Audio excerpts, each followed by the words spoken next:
Alright guys, the 8th Firefly novel, Coup De Grâce, and yes, that's how you pronounce it, I looked it up, has just been announced.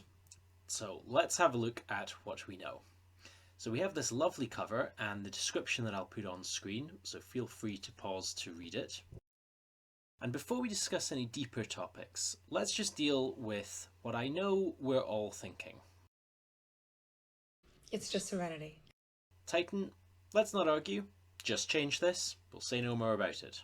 The great news here is that Una McCormack is writing this novel. This made me very happy. She's written one Firefly novel before, Carnival, and it's excellent.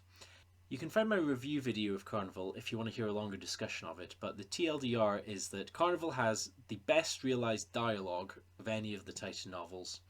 It has some great world building. It doesn't screw up River, which nearly all the other novels tend to, and it managed to avoid making any continuity errors that I could detect, which is unique amongst these novels. So as far as I'm concerned, Una McCormack is a very welcome name to see across the cover. But as much as the author makes me excited for this entry, I have to also be a bit critical and say the description of the plot isn't filling me with optimism. See, the thing is, my reading of this admittedly brief description is that this is another Firefly novel which is going to follow the save the town archetype. So broadly speaking, it's a plot where the crew arrive on some planet and they have to save the people from some kind of local tyrant. Now, there's absolutely nothing wrong with this plot archetype. It's used in the original TV show in Heart of Gold, and there's a bit of a flavour of it in Janestown as well. The problem is that it's a well that Titans seem to keep visiting. Now, if I'm right and this novel does follow Save the Town, then it will be 4 out of 8 novels which feature this plot, as the Magnificent Nine, Carnival, and What Makes Us Mighty all use it as well. I like all 3 of those novels individually, but come on, we need some more variety in this series. Using the same basic plot, not only 50% of the time, but actually 3 times back to back, it's too much. And I think it highlights for me what has been Titan's biggest problem with the Firefly novels. They focus on each novel individually, and more often than not, individually they are really good, but they don't have much of an eye towards a bigger picture, or how the series works as a whole. I'm going to try and discuss this a bit more in another video, looking at the series as a whole, so have a look out for that when it comes out. Now, I am sure I will like this novel on its own merit, but reusing the same plot over and over like this, I think it weakens the series. Now, okay, so that's been said. Moving on to discuss the actual description we have, is there anything to say about it? Any opinions or thoughts that I have? Well, in case anybody's interested, it seems like Abel is not a pre-existing world in the Firefly universe. It's not mentioned in the show or movie as far as I'm aware. It's not present in the Firefly Encyclopedia, so I'm sure this is going to make the Verse in Numbers guys real happy. Honestly, it's not a surprise this is the case. The previous novel, What Makes Us Mighty, used a pre-existing planet, but otherwise it's been convention with these novels that they create their own new worlds, a perfect blank slate for the author. I'm fine with that. I'm sure that Una McCormack will make Abel and Yell City just as vibrant and lived in as she did with Bethel and Neapolis in Carnival.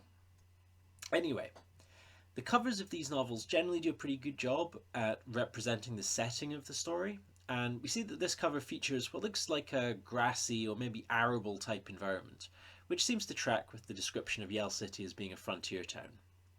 What you'll also have noticed about the cover is that Wash is on it, marking his first appearance on a novel cover, and this also marks the point at which the set is complete. All 10 main characters have now appeared at least once on a Titan novel. We probably shouldn't, however, jump to the conclusion that this is likely to be a particularly Wash or Simon-based story just because they feature on the cover. Carnival featured Zoe and Book, but actually that story was very, very well balanced between everyone. And also, look, I'm not going to lose sleep over this, but does this picture of Mal on the cover look familiar? Because it's the same shot used on Big Damn Hero, the first novel. It's just been flipped and touched up slightly differently than it was the first time round. This is the first time that the novels have had to reuse an image like this. I'm not going to complain though.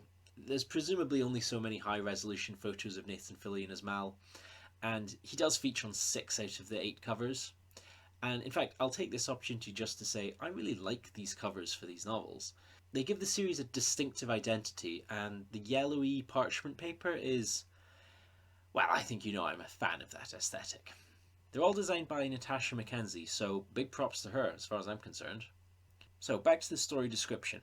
It feels like this novel might touch on an idea that I've wondered about for a while and thought would be worthy of exploration at some point. That being, would the crew of Serenity accept a bounty hunting mission?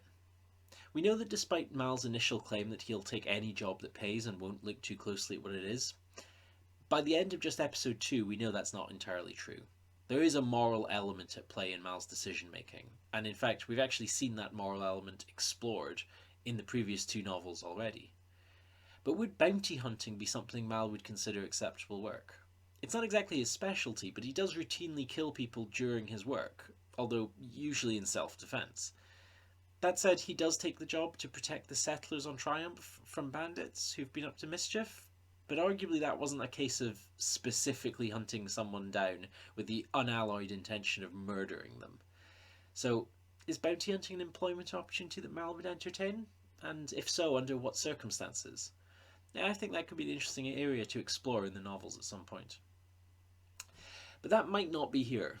The description doesn't actually say that Mal's goal is to kill anyone specific, even if the title maybe sort of implies it. The description just says that he needs to track down the killers, so it could be that there's going to be a little bit of an injection of a detective story element. I think that could work, just so long as Mal doesn't get a taste for it and decide to settle down and become a sheriff afterwards. So I think I'll sign off with the following summary.